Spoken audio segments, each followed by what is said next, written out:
evening, everyone. This is Tony. My audience this evening is going to be Kelsey and my sister April. Say hi, everybody. Hey. Hi.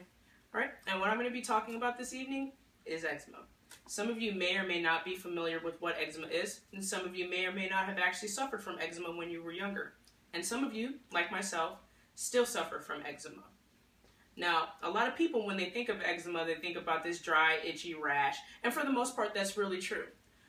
But what a lot of people don't know is that eczema can go long and well into your adulthood.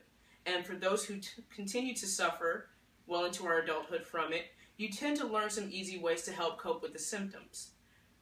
Because eczema can be present after adolescence and range from mild to severe cases, it is important to learn how to take care of it in order to help ease these very uncomfortable symptoms I will be talking about this evening. Studies conducted by Dr. John Pagano have practiced dietary and different hygienic routines that have been found to greatly reduce the symptoms. Organizations such as the National Institute of Allergy and Infectious Disease and the National Eczema Association recognize that factors such as sleep, diet, exercise, and many other elements can greatly improve the condition of the person's skin and their quality of life.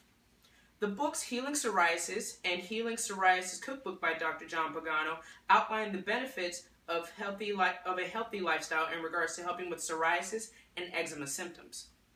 Today we will be discussing some of these dietary modifications, since that's probably one of the easiest things that a person can do to start on their journey of coping with eczema. But first, let's define what eczema really is. Atopic dermatitis, or commonly known as eczema, is a non-contagious inflammatory skin condition. It is a chronic disease characterized by dry, itchy skin that can weep clear fluid when scratched. According to the NIAID, eczema affects an estimated 30% of the U.S. population, and that's usually children and adolescents. Research has found that 65% of people with atopic dermatitis develop symptoms during their first years of life, sometimes as early as 2 to 6 months, and 85% develop symptoms before the age of 5. Many people tend to grow out of the disease, which is why you don't really hear about it as an adult. But a combination of genetic and environmental factors contribute in the development of eczema. That's why even well into your 20s or 30s, you can have a bout of eczema and not even know you even had it in the first place. The condition is often associated with other allergy symptoms such as asthma, hay fever, and food allergy.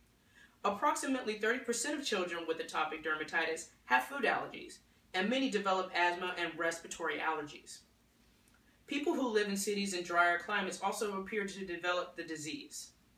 Other factors such as pollen, animals, certain foods, dry air stress, and dyes and fragrances in soaps and lotions can worsen the symptoms and should definitely be avoided. The symptoms of eczema are different for everyone. The form of the rash can range from mild to really severe and can appear as dark-colored patches, rough leathery patches, red inflamed skin, and oozing and scaling. Common to severe cases are usually treated with some type of steroid or shot. Many people do not like to undergo these shots due to the dangerous effects these drugs can have on your body, causing many to explore more natural means of comfort from the disease. But before we get into that, let's talk about the different types of eczema. The types of eczema come in many forms. In some cases, a person can actually suffer from one, many, or all of the forms of eczema at different times. The most common places that eczema affects will be your scalp, cheek, limbs, and your trunk. Hormones also play a great part in the way it develops due to the unstable nature that's going on in your body. So let's talk about the different types. The first and most common and long-lasting type is atopic dermatitis. Usually showing as a dry red patch, that is the one that lasts the longest and well into the adulthood. Hand eczema, which shows up as blisters and scaling, and that usually shows up around your food allergies or the changing of the seasons due to the fact that the skin is trying to cope and balance itself with the environment around it.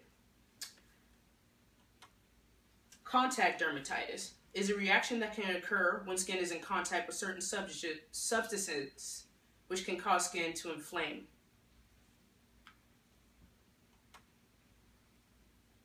Dystrophic eczema is a blistering type of eczema, which is twice as common in women and is limited to the fingers, palms, and the soles of the feet. Nummular eczema is a common type of eczema that can occur at any age, and is usually the eczema that people find later on into their adulthood. Now, there are many different types of eczema, but those are the most common types that people find in the cases that we have done on.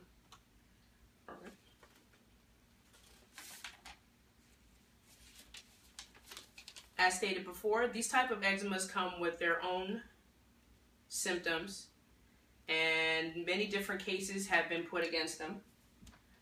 But no two cases will ever be exactly alike, but many cases share similar symptoms that make it easier to diagnose by a professional. Now that we have a better understanding of eczema, let's discuss how a healthy diet can help reduce the uncomfortable symptoms of eczema. Research done by Dr. John Pagano has gone so far as to break down the types of food that work best and worst when dealing with the disease. Since toxins in the body is one of the leading causes of eczema, foods such as alcohol, white vinegar, cane sugar, white potatoes, peppers, and spices should be eliminated from the sufferer's diet. Other foods such as whole milk, shellfish, and red meat are recommended to either be limited or completely removed from the diet because they can irritate the digestion tract and trigger allergic reactions. Due to their high acidic production or high fat content, their avoidance should be adhered to and consistently followed. Refusing to do so can cause intestinal discomfort, such as constant bloating, infrequent bowel movements, and constipation in some cases. Foods that should be focused on are fresh fruits, low-fat milk or goat's milk, high in fiber grains, beans, and vegetables, along with white meats such as chicken and fish. Because of their alkaline or base production, these foods are essential to providing a neutral and balanced environment needed within the body to help fight off diseases and maintain a properly functioning system. As stated above, tobacco and alcohol should be avoided not merely because of the damage it can do to the liver and lungs, but also because these items belong to the nightshade family. The nightshade family, or poisonous group, consists of white potatoes, eggplant, tomato, peppers, and paprika. Smoking cigarettes creates an acidic environment in the body, destroying the respiratory system and contracts small blood vessels, which can lead to heart disease. Alcohol, being mainly made of grains and sugars, can cause